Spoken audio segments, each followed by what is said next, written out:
জগদ্ধাত্রী পুজোয় ঠাকুর দেখতে যাব এরকম কোনো প্ল্যানই কিন্তু সেদিন ছিল না।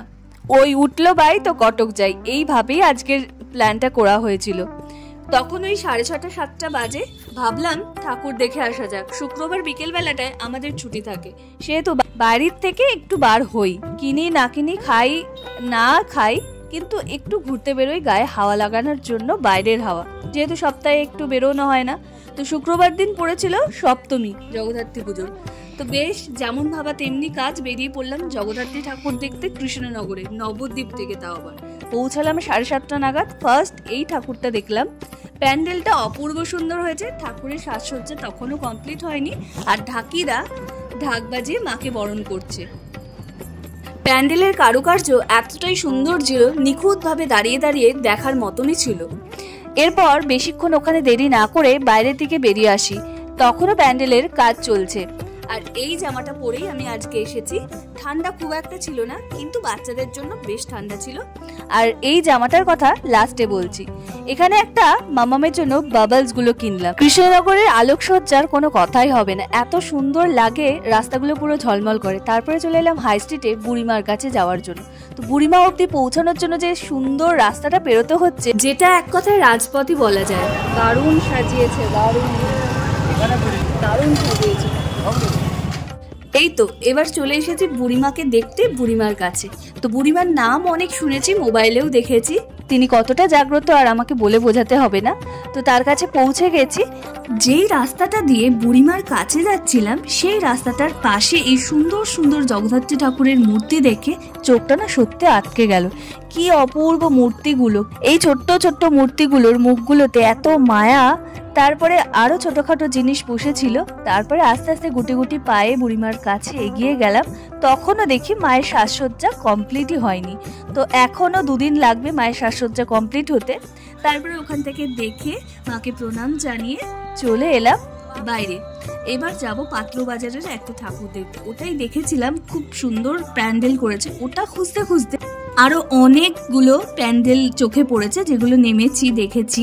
তো সামনেই একটা সুন্দর প্যান্ডেল দেখতে পেয়ে এখানে দাঁড়িয়ে পড়লাম। এই প্যান্ডেলটাও খুব সুন্দর ছিল, এটা মন্দিরের পুজো একটা। তো এই জামাটা সম্বন্ধে একটু বলি। এটা নিয়েছিলাম একটা ব্র্যান্ড থেকে, আছো ব্র্যান্ড। তো ব্র্যান্ডটা দেখে খুব ভালো মনে হয়েছিল। তো জামাটাও সুন্দর কোয়ালিটি, কিন্তু যে কালারটা দেখিয়েছিল ওরা, সেই কালারটা একদমই আসেনি। দামটাও অনেক বেশি ছিল। তো যাই হোক, এখানে এসেও দেখলাম যে মায়ের সাজসজ্জা তখনও কমপ্লিট হয়নি, প্যান্ডেলেরও বহু কাজ বাকি রয়েছে। তো সব জায়গায় গিয়েই এটাই দেখছি যে মায়ের এখনো সাজসজ্জা কমপ্লিট হয়নি। তবু অনেক ঠাকুরই দেখেছি, প্যান্ডেলও দেখেছি, জলেশ্বরী মাতা, মেজো মা, এগুলো সব দেখেছি আমরা। আর মামামকে দেখো মাথায় চুল ফেলে দিয়েছি, যেহেতু শীতকাল চলে আসছে। আর তারপরে আমরা এখান থেকে বেরিয়ে যাব, কিছু খাওয়া দাওয়া করতে হবে, কারণ পেটে কিছু দিয়ে আসিনি বাড়ি থেকে সেইভাবে। বিকেলবেলাও কিছু খাওয়া হয়নি, সেই কারণে কিছু খেতে হবে। তো এই প্যান্ডেলটা ভীষণ সুন্দর করেছে, তাই একটু ডিটেলসে তোমাদের দেখাচ্ছি। ওপরে ঝুড়ি দিয়ে নিচ দিয়ে লাইট দিয়ে দিয়েছে, আর পুরো মানে প্যান্ডেলটাতেই ঝুড়ির কাজ হয়েছে। তো আমাকে কেমন লাগছে অবশ্যই কমেন্ট করে জানিও। এরপর পেটে কিছু দিতে চলে এসেছি ওয়াও মোমো। এই কৃষ্ণনগর আসা যাওয়ার পথে অনেকবারই দেখেছি ওয়াও মোমো হয়েছে, কিন্তু আসা হয়নি সেভাবে। ওই চায়ের দোকানটায় যেতাম, আজকে যেহেতু প্রচণ্ড ভিড় ছিল ওই চায়ের দোকানটায় চা করে, তো এখানে আসলাম। আর ভেবেই এসেছিলাম বাড়ি থেকে আজকে মোমো খাবো। এখানে মাম্মাম আর আমি অপেক্ষা করছিলাম কখন মোমোটা আসবে, আর আমার মনে মনে চলছিল একটা কুলফি আজকে খাবো। আর ফাইনালি আমাদের কাছে মোমোটা চলে এসেছে। আমরা অর্ডার দিয়েছিলাম একটা বার্গার, সাথে নিয়েছিলাম পনির মোমো। বার্গারটা চিকেনের ছিল আর পনিরের মোমোটা ছিল। মোমোটা খুবই মানে কি বলবো, বেশি সেদ্ধ হয়ে গেছে, কিন্তু স্বাদের দিক থেকে যদি বলতে যাই খুবই ভালো ছিল। বার্গারের থেকে টেস্ট ছিল পনির মোমোটার। এরপর খাওয়া দাওয়া করে ওখান থেকে বেরিয়ে গেলাম। খুব একটা কুলফি খাওয়ার ইচ্ছে ছিল, কিন্তু আমি খেলেই মেয়ের ঠান্ডা লেগে যাবে। তো এখানে যে তনিষ্ক হয়েছে সেটা আমি জানতাম না, তো আজকেই দেখলাম।